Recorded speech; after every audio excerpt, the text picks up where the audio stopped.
যে আমি লক্ষ্য কৰিছো যে বিজেপি চৰকাৰৰ দিনত বিভিন্ন উচ্ছেদ অভিযান চলিছে বাংলাদেশী খেদিম বুলি তেওঁলোকে শাসনৰ গাড়ীত বহিছে গতিকে উচ্ছেদ অভিযানবিলাক চলিছে মানে আপাত দৃষ্টিকোণৰ পৰা চাবলৈ গলে সেইবিলাকতো ঠিকই আছে যেন লাগে কিন্তু আপোনালোকে চাব যে আসলে সঁচা সঁচিকে বাংলাদেশী খেদিছে নেকি কেজন বাংলাদেশী আসলে খেদিলে হে কথা বতৰালৈ আমি জানিব লাগিব আপোনালোকে উচ্ছেদ অভিযানটো দেখিছে টিভিত তাৰ পাছত আপোনালোকে ভাবিছে নেকি যিবিলাক উচ্ছেদ কৰা হৈছে হাজাৰ হাজাৰ মানুহ বাংলাদেশলৈ আপোনাৰ খেদি পঠিয়াইছে তেনেকে বুলি ভাবিছে নেকি আপোনালোকে খেদি পঠিওৱা নাই মই কৈছো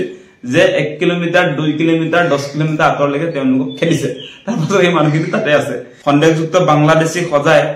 একাংশ মুছলমান লোকক উচ্ছেদ কৰা হৈছে হেতু প্ৰায়বিলাক সংগঠনে ইতিমধ্যে সমৰ্থন জনাইছে আমি লক্ষ্য কৰিছো এটা আৰু আমি সমৰ্থন নাই জনোৱা আমি সমৰ্থন নজনোৱাৰ কাৰণটো কি হেতু আসলতে অলপ আলোচনা কৰা দৰকাৰ যে আমি লক্ষ্য কৰিছো যে বিজেপি চৰকাৰৰ দিনত বিভিন্ন উচ্ছেদ অভিযান চলিছে বাংলাদেশী খেদিম বুলি তেওঁলোকে শাসনৰ গাড়ীত বহিছে গতিকে উচ্ছেদ অভিযানবিলাক চলিছে মানে আপাত দৃষ্টিকোণৰ পৰা চাবলৈ গলে সেইবিলাকতো ঠিকই আছে যেন লাগে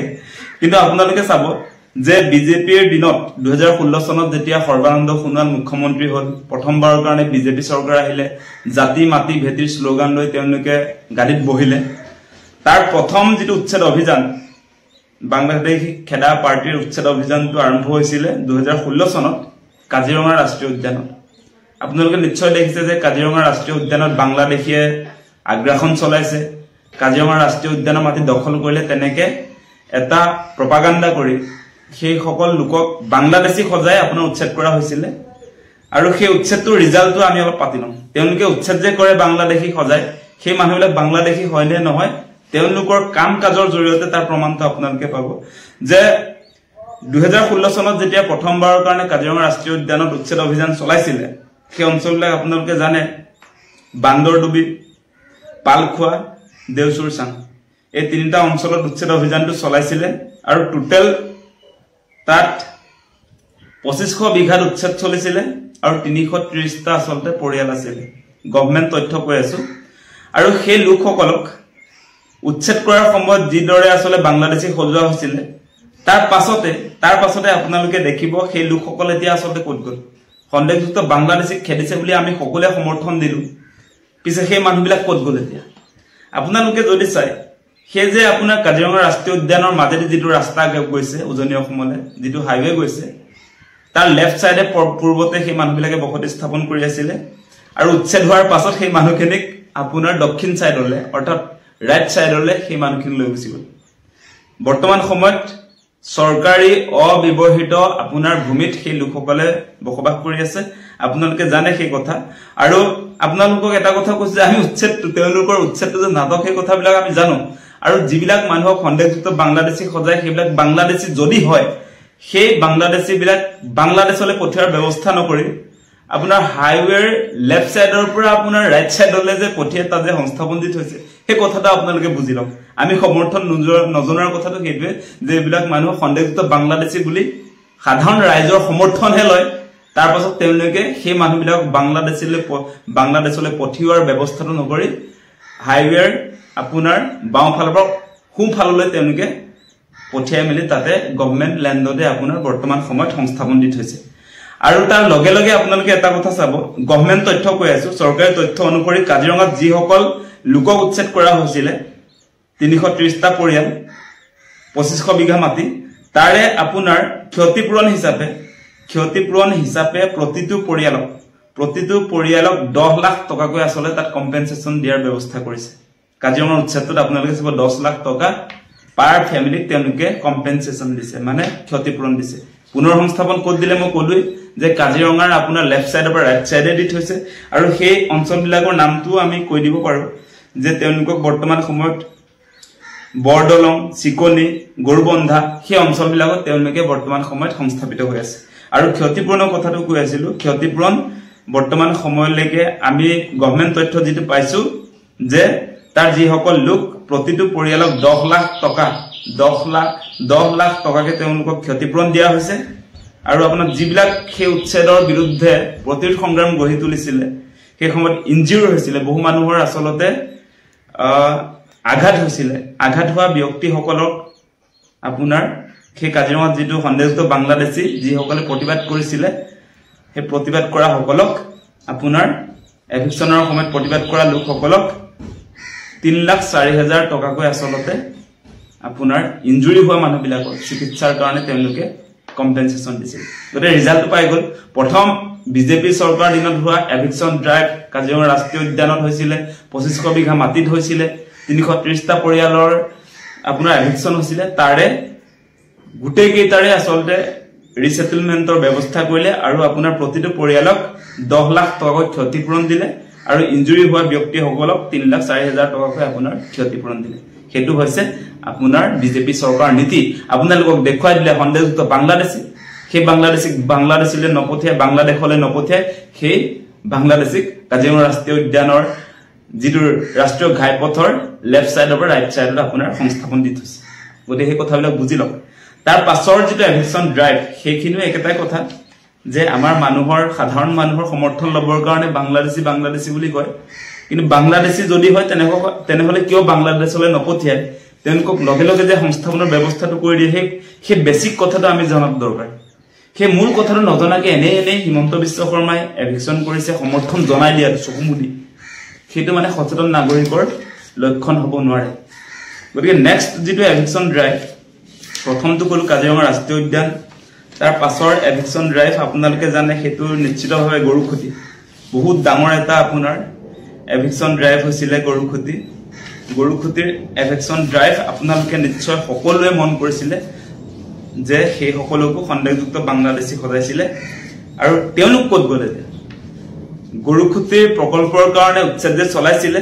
সেই উচ্ছেদ চলোৱা ব্যক্তিসকল ক'ত এতিয়া সেই লোকসকলক আপোনাৰ গৰুখতি প্ৰকল্পৰ বাবে যেতিয়া উচ্ছেদ অভিযানটো চলাইছিল সেই উচ্ছেদ অভিযানটো আপোনালোকে জানে হিমন্ত বিশ্ব শৰ্মা চৰকাৰ দিনতে হৈছিল আৰু গৰুখতি প্ৰকল্পৰ বাবে যি উচ্ছেদ হৈছিল তাত টোটাল মাটিৰ পৰিমাণটো আছিল 7,853 বিঘা 7,853 বিঘা মাটি আৰু আপোনাৰ এভিক্টেড ইন্ডিভিজুৱেলছ আছিল এভিকচন হোৱা মানুহৰ সংখ্যাটো আছিল 2,166 2,166 টোটাল এভিকচন হোৱা মানুহৰ সংখ্যাটো আৰু বৰ্তমান সময়ত সেই জিলা সন্দেহযুক্ত বাংলাদেশী সজাই গৰুখতি প্ৰকল্পৰ কাৰণে উচ্ছেদ অভিযানটো চলাইছিল সেই লোকসকলক বৰ্তমান সময়ত দলগাঁও যিটো ৰেভিনিউ সাৰ্কল আছে চিপাঝাৰৰ দলগাঁও ৰেভিনিউ সাৰ্কলত সেই এভিকচন হোৱা 2,051টা পৰিয়ালক বৰ্তমান সময়ত পুনৰ সংস্থাপন দিছে বাংলাদেশী সজাই উচ্ছেদ কৰিছিল ৰাইজৰ সমৰ্থনটো লৈ আপোনাৰ ভোটটো ললে তাৰ পাছত সেই মানুহবিলাকক সেই গৰুখতি যিটো অঞ্চল সেই অঞ্চলৰ পৰা আপোনাৰ কলৈ লৈ গল দলগাঁও ৰেভিনিউ সাৰ্কল চিপাঝাৰত তাত বৰ্তমান সময়ত তেনো সংস্থাপিত হৈ আছে গতিকে এনেকৈ আপোনাৰ বিজেপি চৰকাৰৰ যিটো উচ্ছেদ অভিযানৰ নীতি উচ্ছেদৰ পূৰ্বে তেনো বাংলাদেশী সজোৱা হয় তাৰ পাছত অলপ দিনৰ পাছত সেই উচ্ছেদিত লোকসকলক আপোনাৰ পুনৰ সংস্থাপন দিয়া হয় এঠাইৰ পৰা আনঠাইলৈ লৈ গৈ তাতে আপোনাৰ পুনৰ সংস্থাপন দিয়া হয় ক্ষতিপূৰণ দিয়া হয় তাৰ পাছত আপোনালোকে কেনেকৈ সেই উচ্ছেদ কাৰ্যটো আপুনি সমৰ্থন কৰিব গতে কোনো ধৰণৰ পাৰ্মানেন্ট সেটেলমেন্টৰ ব্যৱস্থা নাই যদি সন্দেহযুক্ত বাংলাদেশী হয় তেনেহলে বাংলাদেশলৈ পঠিওৱাৰ ব্যৱস্থাপনাটো নকৰি উচ্ছেদ হৈ থকাৰ সময়ছোৱাত ৰাইজৰ সমৰ্থনটো ললে তেওঁলোকৰ পলিটিক্যাল বেনিফিট হল তাৰ পাছত আপোনাৰ সেই মানুহখিনি আকৌ থাকি গল তাতে সংস্থাপন কৰি থৈ দিয়ে গতে ৰিজাল্ট বিহীন এটা আপোনাৰ উচ্ছেদ অভিযানক আমি কোনো কাৰণতে সমৰ্থন জনাব নোৱাৰো গুটেই অসমৰ 100% মানুহে মানে 99% মানুহে সেই হিমন্ত বিশ্ব শৰ্মা চৰকাৰৰ উচ্ছেদ অভিযানটো সমৰ্থন জনালেও আমি কেতিয়াও সমৰ্থন নজনাও এটা ভোট বেংকৰ স্বাৰ্থত 26ৰ নিৰ্বাচন আছে গতিকে এতিয়া সংখ্যালঘু লোকসকলক বাছি উচ্ছেদ কৰিছে যাতে সংখ্যাগুৰু মানুহৰ সমৰ্থনটো পায় আৰু এটা কথা আপোনালোক জনাই দিম যে হিমন্ত বিশ্ব শৰ্মা চৰকাৰৰ দিনত বাংলাদেশী খেদা পাৰ্টিৰ চৰকাৰৰ দিনত কেজন বাংলাদেশী আসলতে খেদা হল সেই তথ্যও আছে আমাৰত সেই কথা বতৰা আপোনালোকৰ লগত আলোচনা কৰিম কংগ্ৰেছৰ দিনত বেছিকৈ আসলে বাংলাদেশী বিতৰণৰ ব্যৱস্থা হলনে বিজেপি পৰিৱৰ্তনকামী জাতি মাটি ভেটি ৰক্ষাৰ স্লোগান দি যি চৰকাৰ আহিছিল সেই চৰকাৰ বেছি বাংলাদেশী খেদিলে সেই আলোচনা আমি পৰৱৰ্তী সময়ত কৰিম আৰু নেক্সট যেটো আপোনাৰ এভিকচন ড্ৰাইভ প্ৰথম মই কলো যে কাজিৰঙা ৰাষ্ট্ৰীয় উদ্যান নেক্সট কলো আপোনাৰ গৰুখতি প্ৰকল্পৰ কাৰণে চিপাঝাৰত হোৱা উচ্ছেদ তাৰ পাছত লেটেষ্ট যেটো আপোনাৰ চলি থকা উচ্ছেদ অভিযান আপোনালোকে জানে বিলাসীপাৰা ধুবুৰী জিলাৰ বিলাসীপাৰা সাপৰত হোৱা এভিকশন ড্ৰাইভ আৰু লগতে আপোনাৰ গোৱালপাৰাত হোৱা এভিকশন ড্ৰাইভ গতিকে এই যে এভিকশন বিলাক চলি আছে সন্দেহযুক্ত বাংলাদেশী বুলি আপোনাৰ প্ৰচাৰ কৰা হয় টিভিত সকলোৱে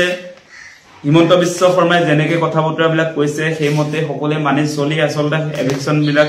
সমৰ্থন জনাইছে যোৱাকালি আমি লক্ষ্য কৰিছো ভাৰতীয় জনতা পাৰ্টিৰ তৰফৰ পৰা হিমন্ত বিশ্ব শৰ্মাৰ এই এভিকশন কৰা যেটো কাৰ্যসূচী তাৰ সমৰ্থনত প্ৰতিবাদী ৰেলী উলিয়াইছে তেওঁ সমৰ্থন জনাইছে এনেকুৱা বহুত কাৰ্যসূচী চলিছে মানে খেদৈ খেত মিয়া খেত তেনেকুৱা ধৰণৰ স্লোগান আমি দেখিছো গতি খেদৈ খেত বুলি কৈ আপোনাৰ আজি ধৰক 5 কিলোমিটাৰ আতৰলে খেদি দিলে আপোনাৰ সলিউশন হ'ব নেকি উচ্ছেদ হোৱা ঠাইৰ পৰা 10 কিলোমিটাৰ আতৰলে খেদি দিলে সলিউশন হ'ব নেকি আমাৰ বিদেশী সমস্যাটো নাইকিয়া হৈ যাব নেকি এতিয়া আপোনাৰ কাজিৰঙাৰ ক্ষেত্ৰতো আপোনালোক কলোৱে যে হাইৱেৰ লেফট সাইডৰ পৰা ৰাইট সাইডে লৈ গুছি গল হেতুত আমাৰ কি সমস্যা সমাধান হ'ল বেদখল মুক্ত হৈ গল নেকি কাজিৰঙা ৰাষ্ট্ৰীয় উদ্যান আজি আপোনাৰ যেটা এভিকশন চলাই আছে বা গৰুখুটিৰ যেটা এভিকশন হ'ল সেই গৰুখুটিৰ প্ৰকল্পৰ কাৰণে যত এভিকশন হ'ল তাৰ পৰা অলপ দূৰলৈ লৈ গল দলগাঁৱলৈ লৈ গল সেই একেখন জিলাতে তেওঁলোক আকৌ পুনৰ সংস্থাপন হৈ আছে গতিকে সেই ব্যৱস্থাপনা আপুনি কেনেকৈ সমৰ্থন জনাব আৰু এটা কথাটো মই কৈ আছিলো যে ৰিসেন্ট যেটো এভিকশন ড্ৰাইভ চলি আছে হেতু চলি আছে আপোনাৰ গোৱালপাৰা জিলাত আৰু আপোনাৰ ধুবুৰী জিলাৰ সাপৰ বিলাসীপাৰা আৰু সাপৰৰ কথাটো আপোনালোকে নিশ্চয় দেখা পালে লগে লগে ৰিহেবিলিটেশনৰ ব্যৱস্থাপনা কৰিছে জুলাই মাহৰে আপোনাৰ এভিকশন ড্ৰাইভটো এই মাহতে এভিকশন ড্ৰাইভটো হৈছিল লগে লগে আমি ৰিহেবিলিটেশনৰ কাৰণে গভৰ্ণমেন্ট নটিফিকেশন দেখিছো এফালে দিয়া আপোনাৰ এভিকশন তাৰ লগে লগে পুনৰ সংস্থাপনৰ নটিফিকেশন চৰকাৰী যে ফাইনান্সিয়াল কম্পেনসেশন দিয়া হৈছে সাপৰ বিলাসীপাৰ যেটা এভিকশন হৈছিল পাৰ ফ্যামিলি 50,000 টকাকৈ আপোনাৰ ফাইনান্সিয়াল এসিস্টেন্স দিয়া হৈছিল তাতে আপোনাৰ পত্তা থকা মানুহ যথেষ্ট আমি পাইছিলো সেই কথা আপোনালোকৰ সন্মুখত আমি কৈছো আগতে গতিকে সেই লোকসকলকো বৰ্তমান সময়ত আপোনাৰ আলগা ভিলেজ আথানি ৰেভিনিউ সাৰ্কলত তেওঁলোকক সংস্থাপন কৰা হৈছিল যিসকলক আচলতে তাত 1000 পৰিয়ালক তাত এভিকশন কৰাৰ যেটো আমি তথ্য পালো সেই 1000 পৰিয়ালৰ এভিকশন হোৱা এই 1000 পৰিয়ালৰ কাৰণে আথানি যেটো ৰেভিনিউ সাৰ্কল তাতে তেওঁলোকক 300 বিঘা মাটি ৰিহেবিলিটেশনৰ কাৰণে চৰকাৰে ইতিমধ্যে গভৰ্ণমেন্ট নটিফিকেশন প্ৰেৰণ কৰিছে গতে প্ৰতিটো ক্ষেত্ৰত আপোনালোকে নিশ্চয় দেখা পাইছে যে এই এভিকশন ড্ৰাইভটো চৰকাৰে যেনেকৈ প্ৰচাৰ কৰে হিমন্ত বিশ্ব শৰ্মাই যি ধৰণৰ প্ৰচাৰ কৰে ঠিক তেনেকুৱা ধৰণৰ নহয় হেতু আসলতে এভিকশন ড্ৰাইভ বিলাক কৰি থকা হৈছে আমাৰ সাধাৰণ যিবিলাক মানুহ এটাটো বহুতে কৈ আছে টিভি বিলাক চাইছে মোবাইলত দেখিছে হিমন্ত বিশ্ব শৰ্মাৰ যেটো কথা কৈছে হসা গোপীনাথ বৰদলৈৰ পাছত তেৱে আসলতে অসমত এনেকৈ এগৰাকী মুখ্যমন্ত্ৰী যি বিদেশী প্ৰবদন ৰোধ কৰিবৰ কাৰণে প্ৰয়োজনীয় ব্যৱস্থাপনা কৰিছে তেনেকুৱা ধৰণৰ কথা বতৰা বহুতে আসলতে চৰ্চাই কৰিছে এতিয়া বহুত ভাল কৰিছে বুলি এখন গাঁৱৰ পৰা আন এখন গাঁৱলৈ খেদি দিলে বিদেশী সমস্যা সমাধান হ'ব নেকি সেই কথাটো কক আপোনালোকে এনে সমৰ্থনটো জনাই নিদিব এটা হিমন্ত বিশ্ব শৰ্মাৰ উচ্ছেদ অভিযানৰ ৰিজাল্টটো তেনেকুৱা মানে এখন গাঁৱৰ পৰা আন এখন গাঁৱলৈ খেদা জিলাখন একে থাকি যায় তেওঁলোকক যদি বাংলাদেশী বুলি আপোনালোকে চিনাক্ত কৰিছে তেনেহলে তেওঁলোক বাংলাদেশলৈ পঠিয়াৰ ব্যৱস্থা কৰিব লাগে সেই কথাটো আমি বাৰম্বাৰ কৈ আছো এনে নাটকবিলাক কৈ থকাতকৈ নাটকবিলাক যে কৰি আছে সেই নাটকবিলাক কৈ থকাতকৈ প্ৰয়োজনীয় ব্যৱস্থাপনাবিলাক কৰিব লাগে বিদেশী প্ৰবজন ৰোধ কৰিবৰ কাৰণে বিদেশী আগ্ৰাসনৰ পৰা অসমক বচাবৰ কাৰণে যিবিলাক কাৰ্যসূচী লোৱা প্ৰয়োজন পুশবেক নীতিটো কেনেকুৱা আপোনালোকৰ যে বিদেশী প্ৰত্যাপনৰ চুক্তি কিবা আছে নেকি গভৰ্ণমেন্টৰ তেনেকুৱাটো আমি কোনো কথা বতৰা আমি দেখা নাই এতিয়া আপোনালোকে চাব দে এটা কথা মই পাতিম বুলি ভাবি আছো আপোনালোকৰ লগত যে হিমন্ত বিশ্ব শৰ্মা চৰকাৰৰ দিনত আসলতে হসা হচিকে বাংলাদেশী খেদিছে নেকি কেজন বাংলাদেশী আসলতে খেদিলে সেই কথা বতৰালৈ আমি জানিব লাগিব আপোনালোকে উচ্ছেদ অভিযানটো দেখিছে টিভিত তাৰ পাছত আপোনালোকে ভাবিছে নেকি যিবিলাক উচ্ছেদ কৰা হৈছে হাজাৰ হাজাৰ মানুহ বাংলাদেশলৈ আপোনাৰ খেদি পঠিয়াইছে তেনেকৈ বুলি ভাবিছে নেকি আপোনালোকে খেদি পঠিওৱা নাই মই কৈছো যে 1 কিলোমিটাৰ 2 কিলোমিটাৰ 10 কিলোমিটাৰ আঁতৰলৈকে তেওঁলোকক খেদিছে তাৰ পাছত এই মানুহখিনি তাতে আছে সেই কথা বতৰাবিলাক আপোনালোকে বুজি লওক নুবুজাকে এনে আসলতে বিজেপি চৰকাৰৰ সমৰ্থনটো দি হিমন্ত বিশ্ব শৰ্মাক বচাই নিব আপোনালোকে গতিকে সেই কথা বতৰাবিলাক কলো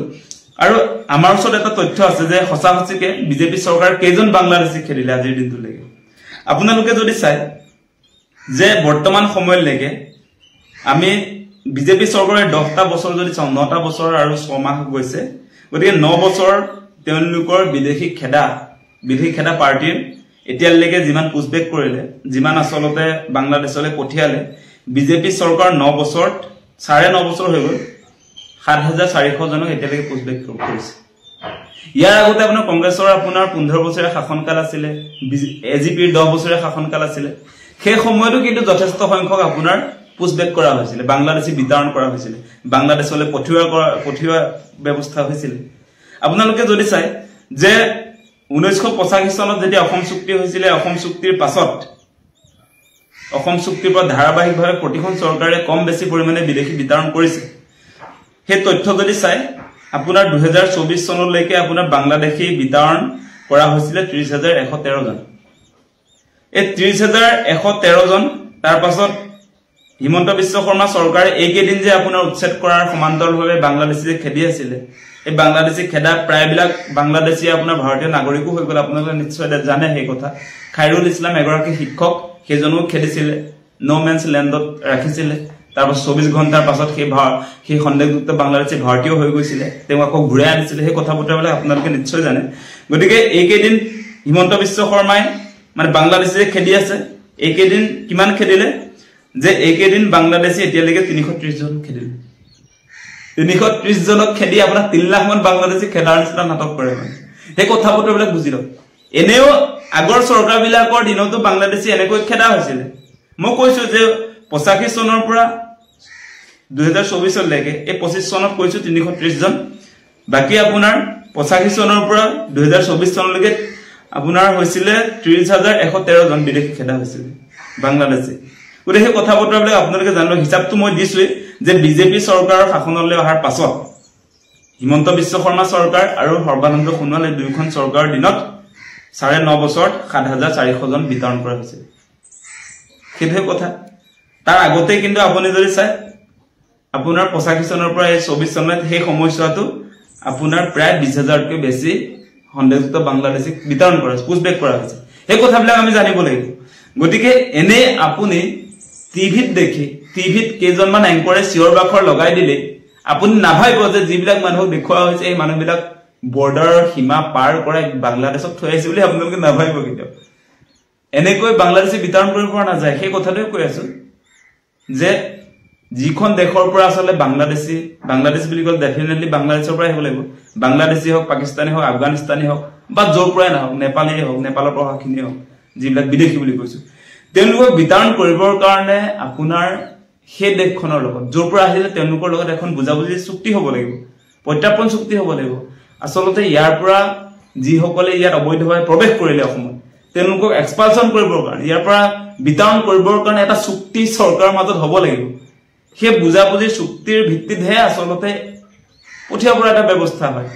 গতিকে এনে আপুনি এনেকে টিভিত প্ৰচাৰ কৰি থাকিলে আপোনাৰ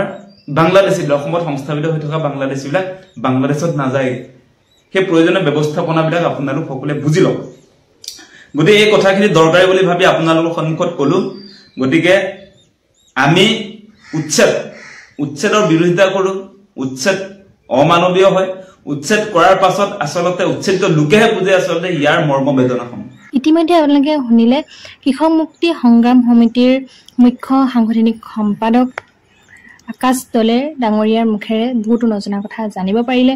কৈ গ'ল উচ্ছেদক লৈ পিনি বহুখিনি কথা ৰাজনীতি চলি আছে উচ্ছেদক লৈ পিনি আৰু লগতে বিজেপি চৰকাৰখনক লৈ পিনি বহুতো কথাই কৈ গ'ল যিখিনি কথা আপোনালোকে শুনিলে সঁচাই বহুত বেছি গুৰুত্বপূৰ্ণ আৰু কথাখিনি জানিবলগীয়া যদিহে আপোনালোকে অনুষ্ঠানটো শেষলৈকে চাইছে বহুতো নজনা কথা জানিব পাৰিলে উচ্ছেদক লৈ পিনি আচলতে ৰাজ্যখনত কি চলি আছে যদিহে ভিডিঅ'টো চাই ভাল লাগিলে যদিহে আকাশ দলেৰ কথাত আপোনালোকে একমত হয় যদি ভিডিঅ'টো গুৰুত্বপূৰ্ণ বুলি ভাবিছে ভিডিঅ'টো সকলোৰে মাজত শ্বেয়াৰ কৰিব লাইক এটা কৰি দিব কমেণ্ট কৰিবলৈ নাপাহৰিব ভিডিঅ'টো সম্পূৰ্ণ চোৱাৰ বাবে সকলোলৈ বহুত বহুত বেছি ধন্যবাদ থাকিল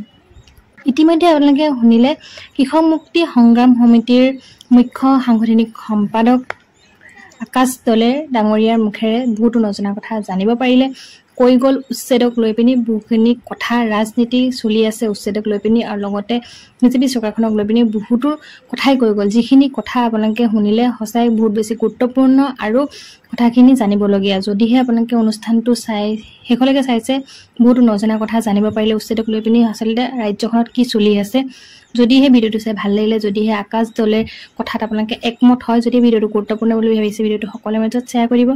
লাইক এটা কৰি দিব, কমেণ্ট কৰিবলৈ নাপাহৰিব। ভিডিওটো সম্পূৰ্ণ চোৱাৰ বাবে সকলোলৈ বহুত বহুত বেছি ধন্যবাদ থাকিল।